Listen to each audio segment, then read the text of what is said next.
This book consists of 5 sections,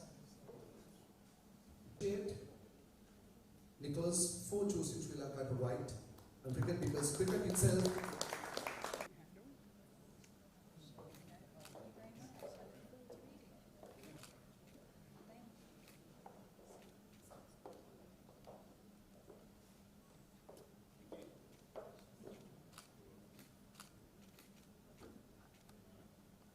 Of your team. I'm blessed and privileged to be here with you all. And I'd first like to say a huge heartfelt thank you to Sri Lanka Tourism for hosting this very special event. And I'd be remiss not to pay special tribute to Sarangi Thilaksena, who has worked so hard to make today happen, doing much of the heavy lifting and remaining solid as a rock in the face of my total disorganisation. I should also pay really special tribute to Chamali Fernando and the Friends of Sri Lanka Association in England. Chamali also worked tirelessly to make sure that I could be here today. She and the association go to incredible lengths to promote Sri Lanka and to ensure that the ties between Sri Lanka and the UK remain strong. I think we can all agree that that's very worthy work, and I'm personally very grateful for all the support the Friends of Sri Lanka Association have shown me. That said, while I was hugely excited to be here with you all, it's fair to say I was also a little bit nervous. I've given talks about the book before, but how does one begin to speak to such a distinguished group of guests about the history of Sri Lankan cricket? I've heard of preaching to the choir, but this feels like lecturing the Pope, the Archbishop of Canterbury, and a whole room full of high priests. I'm delighted that so many who've played such crucial roles in shaping Sri Lankan cricket have graced us with their presence. And I'm keenly aware of the irony of me being the one up here on this stage. So instead of recounting tales that you all know far better than I'll start by telling you a little of my own story and how I came to be associated with this beautiful island. It begins in London in 2016, when a more senior writer alerted me to the lack of books on the history of Sri Lankan cricket. I quickly travelled to the library at Lord's and realised what he'd said was true. While the other Test nations had stacks of books devoted to their history, the Sri Lankan section was merely half a shelf. How could this be, I asked myself. After all, this was the land of Jayasuriya and Jayawardena, of Murali and Malinga, of lyrical destructive batsmen and gravity-defying bowlers. I was determined to find out more. My first visit to the island in 2017 convinced me that this project was worth pursuing. I found wonderful tales wherever I went, of ashes-bound ships that docked in Colombo, of charismatic cricketers who captivated all who saw them, of schools matches that drew thousands of rapturous fans. Everyone I spoke to had a story to tell and was more than happy to share it, often in dynamic style. I learnt the true meaning of Sri Lankan hospitality. I saw the staggering beauty of Sri Lankan sunsets, tasted the lip-smacking glory of Sri Lankan curries. After 2 weeks, the island had me hooked and in its thrall. Serendip, as it was once called, seems a fitting name, for hasn't Sri Lankan's cricket been shaped by so many moments of good fortune? Could the game have died before it got going, had James Taylor's experiments with tea not spawned an industry of colossal value?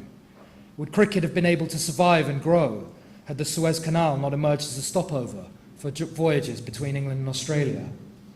Would the island have got the recognition it deserved were it not for Michael Tissera's bold declaration in Ahmedabad? And could Sri Lanka have achieved the ultimate glory as it did in '96, without a very tough tour to Australia a few months earlier, when everything seemed to be against the team, yet they nonetheless emerged standing tall with their heads held high? My journey too was shaped by serendipity.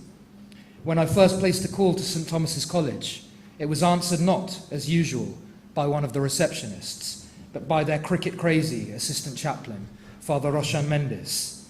We spoke for hours about the college's history, about the big match tradition, and about how much schools cricket means to Sri Lanka.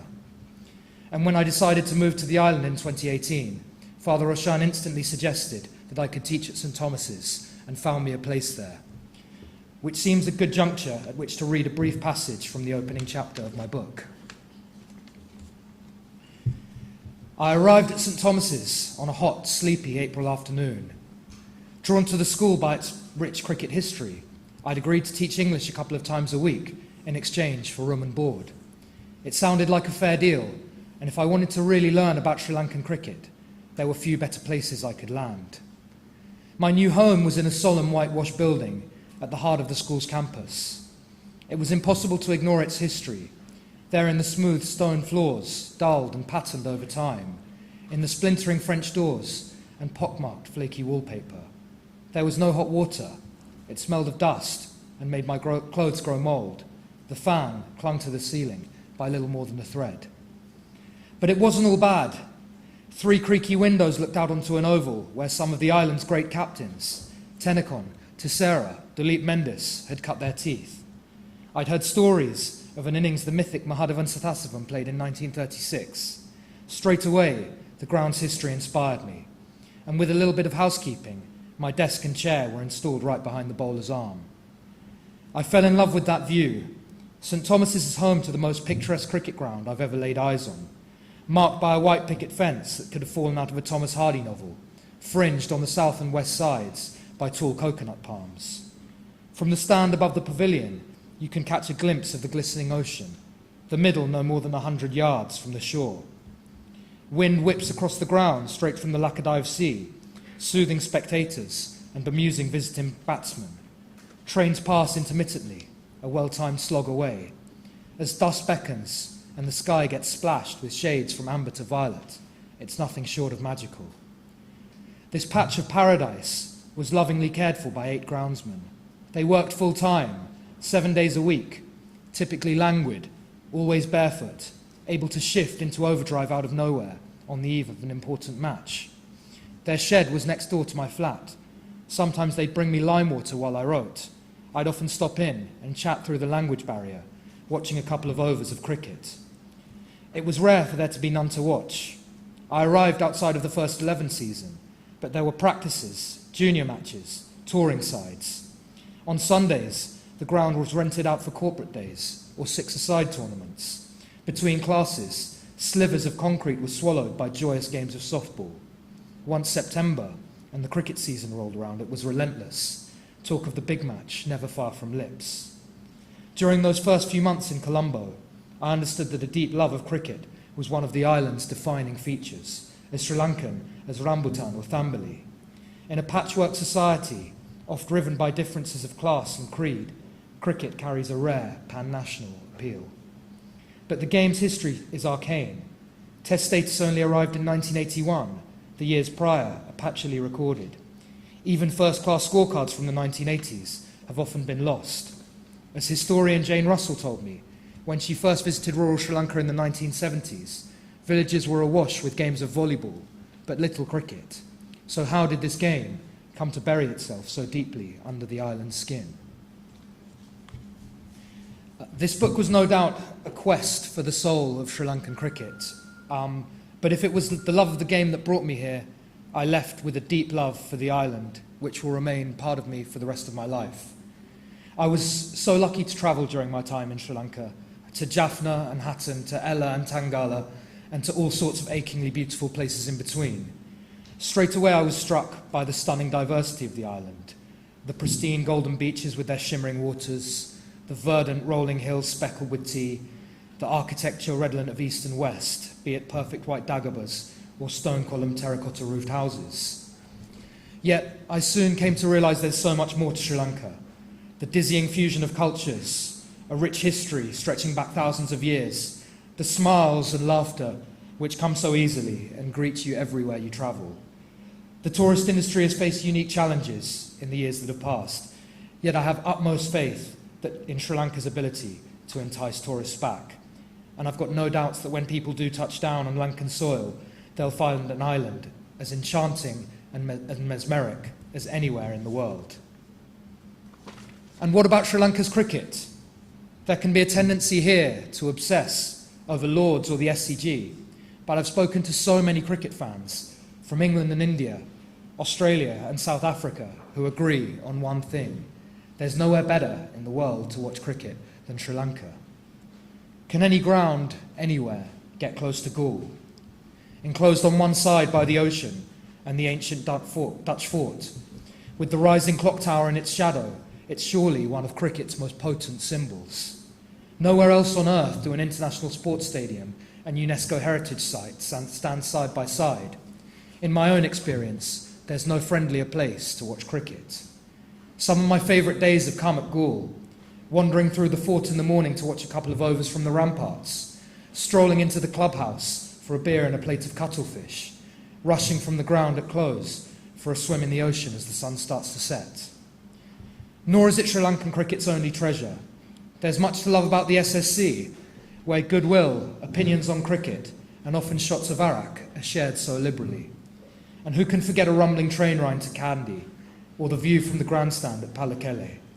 Then there's the ivy-bejeweled scoreboard at the Pisara, the sheer beauty of the ground at Radella, the sight of elephants in the distance at Hambantota. And the Indian sports writer, Vijay Lokapalli, gleefully spoke of Anasi sellers strolling in and out of the press box when he reported on matches. Where else in the world, he asked me? There's so much magic that comes with watching cricket in Sri Lanka. Indeed, if hordes of cricket watchers come here to support their own countries, they leave the island as lifelong fans of Sri Lanka. And those who care to dig a little deeper find a wonderful history as rich and unique as anywhere in the world. Who would have imagined that W.G. Grace, the most famous man in Victorian Britain, came in 1890, only to be bowled by a 19-year-old local lad and spend the rest of the day sulking in the pavilion? Or that when Bradman arrived half a century later, 25,000 turned out to see the Don and to celebrate their independence. He too scratched around in tortuous fashion. Only after his innings was it discovered the pitch was 2 yards short. I feel fortunate to have some of the scions of Sri Lanka's great early cricketers here today. Lionel Gunasekara, whose ancestor CH was the first Sri Lankan to catch fire in England, whose uncle Conroy Ivers blasted Lindsay Klein for 24 runs in an over. So too Yajna Tyagaraja, whose father, Mahadevan Sathasivan, was the greatest batsman many ever saw, who deserved to play so many more than 11 first-class matches, and who, given the chance, could have been one of cricket's brightest stars.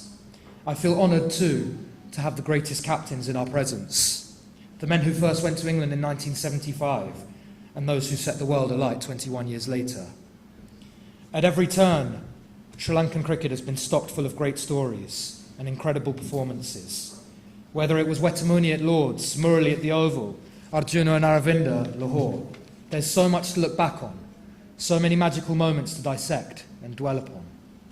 So why has there been so little writing on Sri Lankan cricket? That's a question I cannot answer, yet I hope a situation that is starting to change. After all, haven't we noticed an upsurge in recent years? Alston Mahadevan has lovingly chronicled the pre-test era. Ranjan Meloa gave an insider's account full of wonderful stories. Rex Clementine has sat down with many of the island's legends. Shehan Karanatilaka has scaled dizzying heights with his novel Chinaman. And Andrew Fidel Fernando has covered past and present with warmth, wit and wisdom. Their work has done so much to bring attention to Sri Lanka, and I only hope that this book can also encourage more eyes to focus their gaze on the island's cricket. For where else is the game so entwined with the fabric of life? Where else does cricket have as much colour and soul and vibrancy? As far as I'm concerned, cricket is Sri Lanka, and Sri Lanka is cricket. And to my eye, both are very beautiful things.